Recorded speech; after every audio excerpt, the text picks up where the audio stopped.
Hey, what's happening, YouTube? This is G Manny Hockey, and today I am going to go over a few of my other ReaSIM sliders. These are adjusted to reflect either the playoffs, if your team makes it into the playoffs in franchise mode, or be a pro, and also for retro games, if you're playing as a retro roster, such as the 2002 Red Wings, for example, or if you're playing as like a 1989 roster set.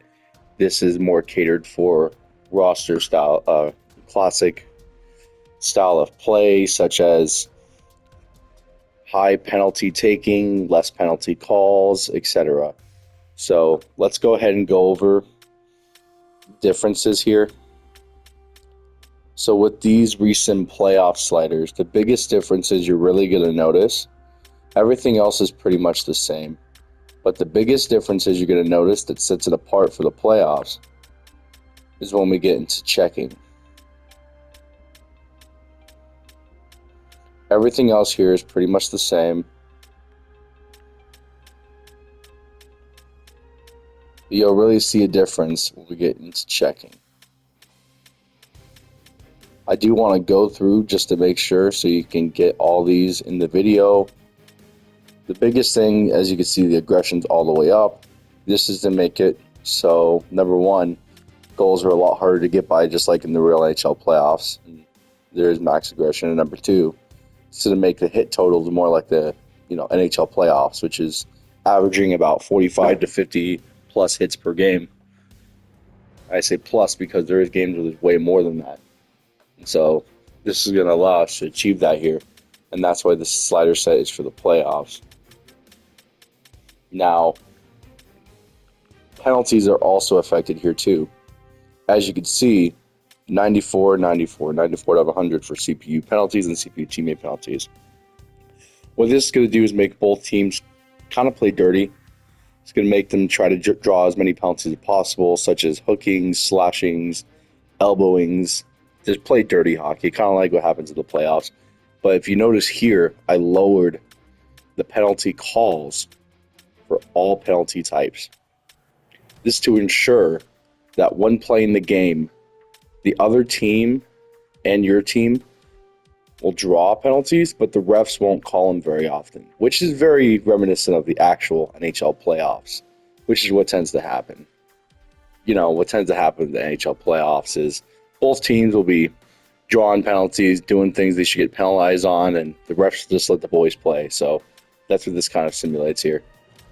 And other than that, nothing else has really changed. So let's move on to ReaSIM Retro. And by the way, these right here, 10-minute and 5-minute, the only thing you need to really change is you go into shooting and you turn the shot accuracy to 80 and 81. That's really the only thing you want to change, because there is less time, and shot accuracy for 5-minute is 99 and 100. That's really all you want to change, because there is less time.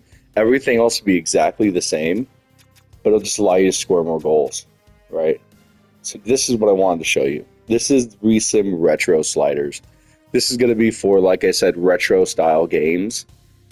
And this doesn't only affect the sliders in here. It also affects the sliders that are within the rules section, because there are certain rules you need to select. Unfortunately, NHL 25 does not give you the option to change two-line passing. Otherwise, I would have turned on the two-line pass rule to simulate older hockey, but everything else is here. So let's go over the meat and potatoes.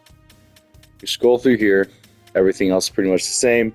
Only difference is injury occurrence. I turned down to 47 out of 100 because it seemed like back then players could just take more punishment and stay in the game. So this is kind of to simulate that. So even if they get hurt, more times than not, they'll stay in the game. Skating, let's go through it here. Everything else is the same. Everything else here is the same. We go through here. Everything else is pretty much the same. This, once again, mainly only affects this once again mainly affects the checking setting, but we'll go over that.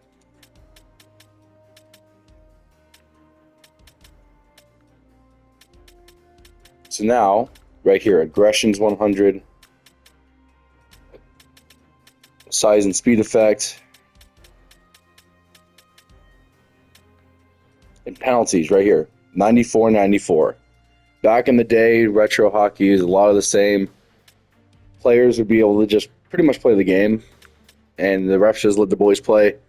So as you can see, 8 out of 100 call, 4 out of 100 call, 5 out of 100 call, 5 out of 100 call, 6 out of 100 call, 7 out of 100 call, 4 out of 100 call, 0 out of 100 call, 5 out of 100 call, because this is before delay of game rule is the thing. Where if you dumped it over the glass, there was a penalty.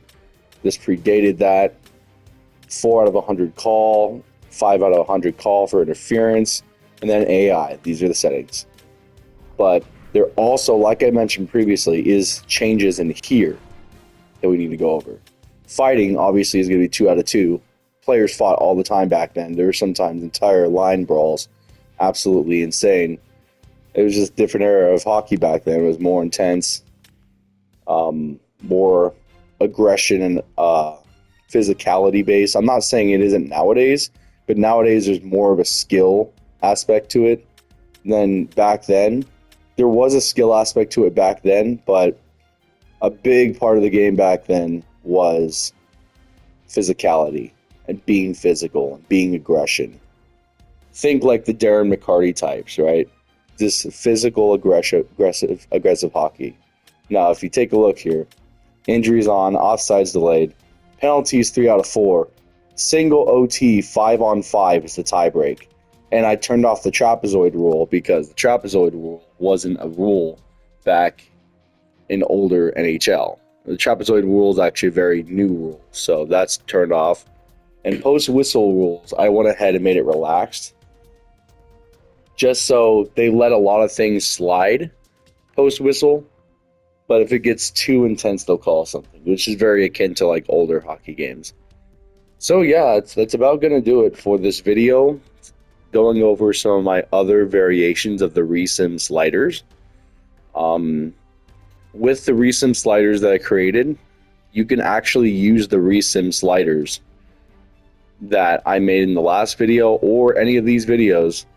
You can use those ReaSIM sliders for CPU versus CPU simulation, or you can use the ReaSIM sliders just for playing against CPUs. And I found that as long as you're using the Superstar difficulty, using these sliders exactly the way they are, if you're playing, it makes the game very competitive, and it makes the game very fun, and it just makes it more skill-based, especially since every time you're about to receive the puck, you have to stop the puck by using L1 and bring it to the default location, which is directly in the middle, for a split second to almost stop the puck with your stick and settle it, kind of like in real hockey, which when you receive a pass in real hockey, you have to settle bouncing pucks. Otherwise, it bounces off your stick. And so it makes it more skill-based, and it just makes it a lot more fun. Anywho, I want to say thank you guys so much for watching this video. I know I don't really post content that often, but I figured with the release of NHL 26, you would want to have some sliders that you can actually apply to NHL 26 and NHL 25 to make it more simulation-based. And expect more content to be coming soon. The only reason why I haven't been posting content recently is because not only big life changes have occurred, but also I am affected by that Windows update, which is causing SSDs to completely wipe off. And I refuse to do streaming or any big file transfers at this moment until that's cleared up. I don't want to risk my SSD being completely destroyed because obviously SSDs are expensive. So I just want to say thank you guys for watching again. This is G-Mani Hockey, and I hope you enjoy the rest of your day. And expect to see NHL 26 gameplay coming very soon. All right, take care.